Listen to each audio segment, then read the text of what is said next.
주도 면밀한 분들은 SNS 메시지를 대화하겠네요. DM을 사용하시는 분들도 있고 밴드를 만들어서 그 둘만의 밴드에서 대화하시는 분들도 있습니다. 어플 중에서도 또 다양한 어플들이 많이 있거든요. 네. 근데 그거를 사실 어떻게 손 쓸 수 있는 방법이 없잖아요. 없죠. 충격적이네요. 그러면은 약간 나쁜 마음을 먹으면 공적인 거 하나도 안 남기고도 대화할 수 있어요. 근데 오히려 그게 또 앞에는 굉장히 대화가 많다가 갑자기 뚝 끊긴다 그러면 또 굉장히 오히려 모르게 소통하는 거라고 강하게 추정될 수도 있고요. 궁금한 것 중에 하나가 영화에서 보통 많이 나오는 게 집에다가 몰래 카메라를 설치해가지고 약간 상대방의 외도를 잡아내는 장면이 나오잖아요. 그거는 불법이에요, 합법이에요? 사실 불법입니다. 그 몰래 카메라가 아까 제가 말씀드린 통신비밀보호법으로 따지자면 본인은 나와 있지 않고 이제 제3자의 행위를 관찰하기 위해서 설치를 한 거거든요. 그래서 그거는 불법이고 홈캠에서 공적으로 이제 가정에서 요즘은 아이들 안전 문제라든지 아니면 키우는 애완동물이 있으신 경우에는 그런 용도로 이제 홈캠을 설치하시는 경우가 굉장히 많으세요. 그래서 서로 쌍방이 동의한 홈캠에 뭔가 그런 통화 내역이라든지 출입에 대한 거라든지 나오는 경우가 있습니다. 그러면은 그런 것들은 또 그런 상황에서는 사용을 하실 수가 있습니다. 근데 이게 핵심인 게 쌍방 동의가 핵심이네요. 그렇죠. 홈캠 같은 경우는 뭐 떳떳하게 우리 집에 아이들을 보기 위해서나 강아지를 관찰하기 위해서 이제 놓은 거잖아요. 안전이나 보안 문제 때문에. 그런 영상들은 사용하실 수 있습니다. 근데 그게 이제 거기에 우연히 외도의 흔적이 들어갈 수도 있겠지만 상호 동의했다면은 정말 바보가 아니면은 거기에 들어올 일은 거의 없을 것 같긴 한데 근데 홈캠에서 많이 발생되는 게 음성이 없는 줄 알고 대화를 하셨는데 통화 내역이 남아있고 이런 경우가 종종 있습니다. 차량용 블랙박스는 합법이죠? 차량용 블랙박스는 사용할 수 있습니다. 그래도 차량용 블랙박스는 블랙박스도 사실 차량 안쪽을 비추진 않으니까 목소리만 통화로 알게 되는 경우가 많이 있습니다. 근데 그게 또 차량용 블랙박스 취득 경위가 남편하고 부인이 같이 쓰는 그런 차였는지 평소에 아니면 개인 차량이 따로따로 돼 있었는데 남편 차에 특정 목적으로 가서 블랙박스를 빼왔는지 이런 취득 경위에 따라서 불법과 합법의 경계선에 있는 경우도 많이 있습니다. 이 블랙박스를 설치한 명분이 중요하네요. 맞습니다. 그리고 평소에 자기가 그 차량에 대해서 같이 사용하고 접근 권한이 있었는지도 굉장히 중요합니다. 만약에 근데 남편 차에서 외도를 내가 찾았는데 남편 차에 원래 블랙박스가 있었어요. 근데 그거를 내가 블랙박스 영상을 취득하는 것도 남편의 동의가 있어야 된다. 사실은 그 차가 원래 아내분도 같이 운전을 하시고 서로 그러면 같이 운전을 하기 때문에 뭐 키도 공유하고 그런 관계만 운행하면서 이제 이렇게 하다가 볼 수가 있는 거잖아요. 그런 경우에는 합법적이라고 볼 수 있지만 남편 차고 나한테는 키도 공유되지 않았고 원래는 나는 그 차는 운전하지 않아요. 내 차는 따로 있어요. 그러면은 그 차를 내가 굳이 어떤 특정 목적 때문에 가서 몰래 블랙박스를 빼왔다. 이러면 불법인 거죠. 그 접근하는 명분이 되게 중요해요. 그래서 사실 서로 이제 연인 간이나 부부 간의 관계에서는 폰 같은 것도 공유하시는 경우가 많아요. 비번도 서로 공유하고. 그래서 남의 카톡 대화를 봤을 때도 평소에 어디까지 서로 공유하는 관계였냐, 계좌를 몰래 훔쳐봤을 때도 어느 정도까지 공유하고 어느 정도까지 접근 권한이 있었느냐에 따라서 불법이 될 수도 있고 합법이 될 수도 있습니다. 그래서 저희가 최근에 조사받은 사건도 원래 동의한 범위가 어느 정도였는지에 따라서 굉장히 다툼이 있었던 케이스도 있습니다.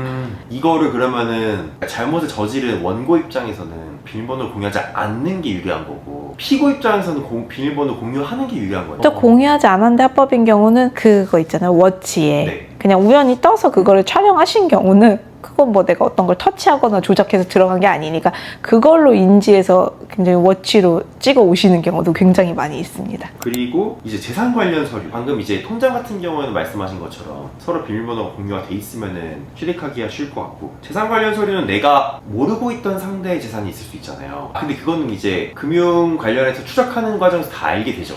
부동산도 사실 금융자산도 저희가 공적으로 추적하면서 다 추적할 수 있기 때문에 예를 들어 재산 관련 서류는 본인이 인지하고 오면은 그 조사가 좀 더 간이하고 빠르게 될 수 있어요. 근데 유책에 대한 증거처럼 확보를 해야만 시작할 수 있는 건 아니기 때문에 그거는 무리되는 방법이라면 안 하고 오셔서 그냥 변호사한테 맡기시는 게 좀 더 좋을 수 있습니다.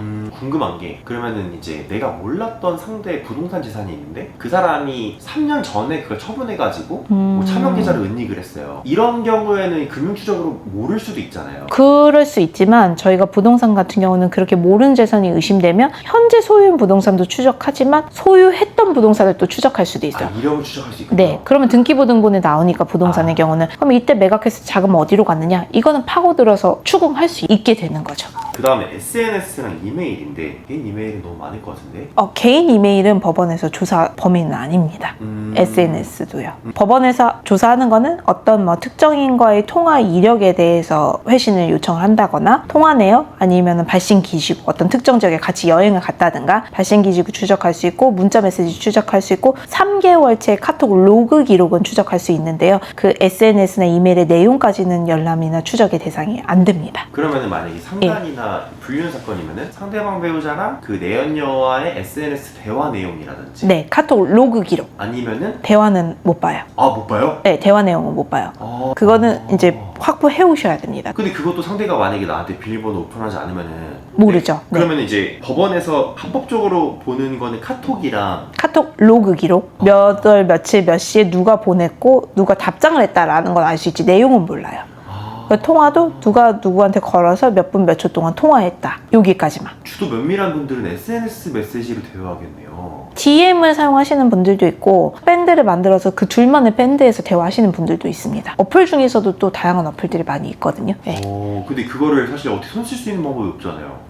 없죠. 충격적이네요. 그러면은 약간 나쁜 마음을 먹으면 나쁜 마음을 먹으면 공적인 거 하나도 안 남기고도 대화할 수 있어요. 근데 오히려 그게 또 앞에는 굉장히 대화가 많다가 갑자기 뚝 끊긴다 그러면 또 굉장히 오히려 모르게 소통하는 거라고 강하게 추정될 수도 있고요. 궁금한 게 정신과 상담 기록인데 정신과 상담 기록은 상대방의 그 죄를 가중시키기 위해서 내가 이렇게 피해를 입었어 라고 하는 경우도 있죠. 있어요. 그래서 정신과 진료를 받으시는 경우가 굉장히 많은데 도움이 될 때도 있고 꼭 굳이 그렇게 이제 사실 소송을 위해서 억지로 했을 때 그 정신과의 기록이 위자료에서 생각하신 결과만큼 유의미한 차이가 또 없을 때도 있어요. 그래서 저는 뭔가 이제 이런 입증이 좀 애매한 케이스에서는 정신과 진료 기록을 남겨두셔라 라고 말씀을 드리는 경우도 있지만 소송을 위해서 일부러 억지로 정신과를 가실 필요는 없다고 말씀드립니다. 이게 또 너무 또 자기적인 느낌이 나면 재판부의 신뢰를 떨어뜨릴 수 있네요. 네. 오히려 이게 내가 이거 유책으로 인해서 위자료를 올려야 되겠어 라고 해서 정신과 기록 진단을 받으시는 것보다는 제 생각에는 오히려 이 정신과 기록이 유의미한 사건은 성격 차이 이혼이에요. 사실 성격 차이라는 게 증명하기가 외도나 뭐 폭력, 폭언처럼 쉽지가 않을 수 있잖아요. 그러면 내가 이런 지속적인 것 때문에 굉장히 힘들었어요 라고 지속적으로 데이터를 몇 년치 모아두시는 게 재판부에서 봤을 때 이건 객관적인 기록이다. 이혼 사유에 대한 입증으로 오히려 그런 사건들에서 더 큰 의미가 있습니다. 그러면 저희가 이제 증거는 총 10가지 정도 알아봤는데 불법적인 게 있을 수밖에 없을 것 같아요. 솔직하게 말하면. 그렇죠. 불법적인 증거로 딱 이제 선이 그어졌어요. 근데 그거를 활용하는 게 유리할 수도 있고 불리할 수도 있을 것 같아요. 그렇죠. 그거를 봤을 때는 명백하니까요. 그러면 이제 그랬을 때 불법적인 증거를 활용합시다 라고 전략적으로 활용하자고 제안을 하신 경우도 있을 것 같고 이거는 안 될 것 같다. 얻는 거에 비해서 실이 너무 크다. 이런 경우도 있을 것 같아요.